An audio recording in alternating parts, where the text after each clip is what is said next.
Evet, şimdi Hüseyin abim aşı yapıyor. Ne aşısı yapıyoruz şimdi? İlik. Anlatır mısın Hüseyin abi, nasıl yapıyoruz bu aşıyı? Bir güzel anlatır mısın? Yani uygun kalemleri seçtikten sonra, gerçi bunlar kalemler zamanın geçmesine rağmen şansımızı deneyeceğiz.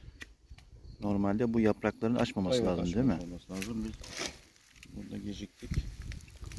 Ama olsun, şansımızı deneyelim. Bu biraz gösterme amaçlı hem öğrenme amaçlı. Olmayacak.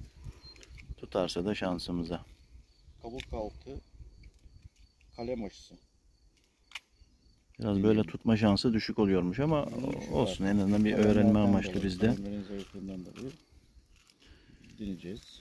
Şu şekilde kalemin ucunu inceltip, evet, ortalarına bir çizik atalım. Yara buradan çalışacak zemin bulsun. şimdi İnce olmasına rağmen deneme amaçlı ortadan bir çizik. 4 kalem atıyoruz. Aslında buna 2 kalem bile yeterli olabilir. Bu ağaçlara su geldikten sonra evet, bu yapılan aşı bu. Kabuk altı aşısı. Sonra. Kabuk gayet güzel. Aşıya bakın. Tam yerine oturdu. Bu şekilde çubuklarımızı yaptıktan sonra buranın bir de hava almaması mı önemli? Tabii. Şimdi. Etrafı güzelce sarılacak. Şu şekilde streçle. Buna göre büyük olmasına rağmen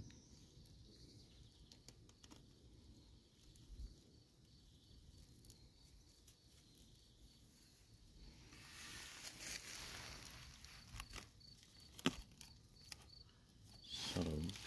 Büyük olduğu için buna aslında uygun değil ama olsun. Şimdi bir hava almayacak şekilde Kapatıyoruz.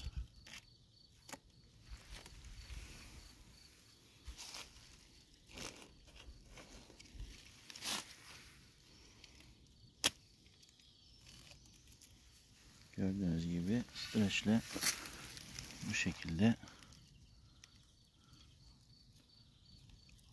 o açık kısımları komple kapatıldı.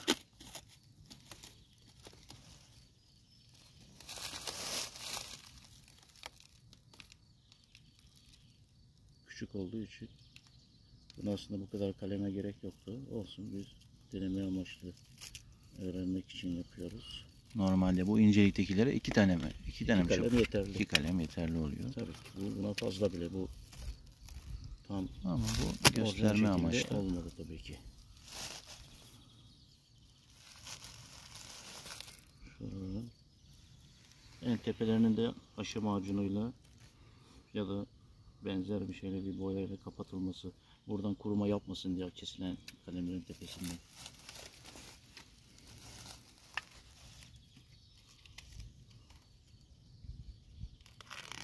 Oradan hava aldığı için kuruma yapma ihtimali var.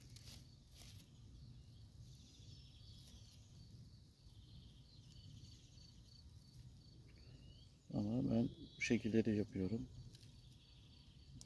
Yani genelde başarılı oluyor bu şekilde.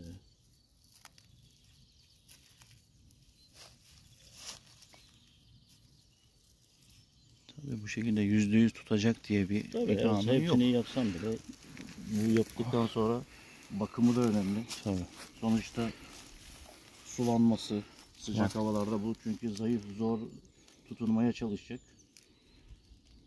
Farklı bir ağaca. Bunun sulanması ağacın da önemli.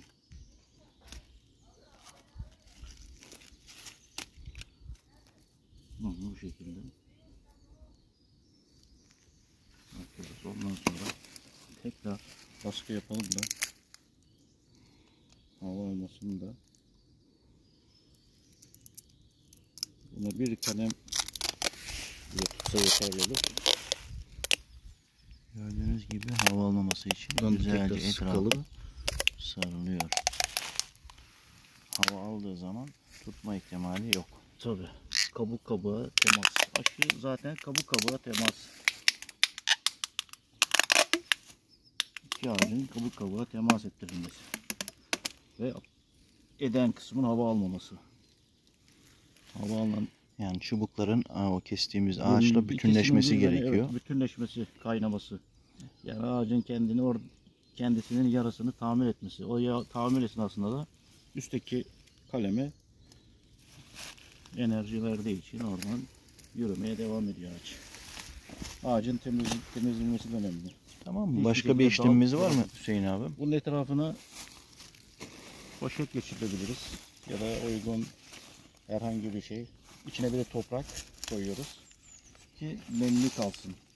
Bu toprak sadece nemli kalması Nemli için. kalmasını ve gece soğuk olursa ola ki aşırı ısı farklarından korunmasını da sağlayabilir.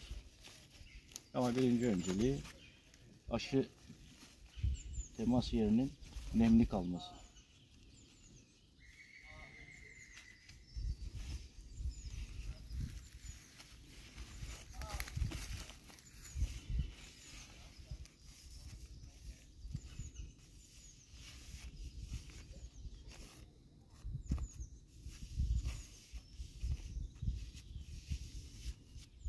Çok fazla da dolanmasına gerek yoktu ama kesmek zor geldiği için bıraktık.